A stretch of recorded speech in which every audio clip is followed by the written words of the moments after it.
సిద్దిపేట జిల్లా గజ్వేల్ పట్టణంలోని కోర్టు ఆవరణలో అంతర్జాతీయ యోగా దినోత్సవ వేడుకలు ఘనంగా నిర్వహించారు. న్యాయవాదులు ప్రముఖులతో కలిసి Gajwel principal civil judge Swathi Goud ఈ వేడుకల్లో పాల్గొన్నారు.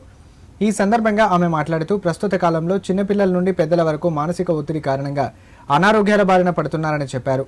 మనం ఆరోగ్యంగా ఉండడం కోసం ప్రతి ఒక్కరూ నిత్యం యోగా వ్యాయామం చేస్తూ ఆరోగ్యంపై దృష్టి పెట్టాలని ఆమె కోరారు. యోగా వల్ల మనిషి శరీరంలోని ఎన్నో రుగ్మతలు దూరమవుతాయని, తద్వారా మంచి ఆరోగ్యంతో పాటు మంచి అలవాట్లు అలవడతాయని పేర్కొన్నారు.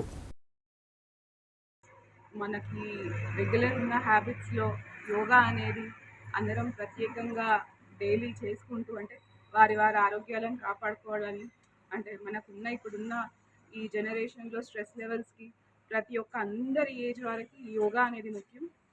సో అందరికీ యోగా అవసరం. హెల్త్ కాపాడుకోవాలి మినిమం ఈ మెడిటేషన్స్, చిన్న చిన్న యాక్షన్స్ బెండింగ్స్ అండ్ ఆల్ మనకి ఎవరికి కూడా రావట్లేదు. మన ఉన్న ఒత్తిడి, మనకున్న వర్క్ లెవెల్స్కి. సో ఇవన్నీ అందరం మనం పాటిద్దామని, ఇవన్నీ కొంచెం కొంచెం చేసుకుంటే అందరం ఉంటామని కోరుకుంటూ అందరికీ యోగా డే సెలబ్రేషన్స్ ముగిస్తున్నాం.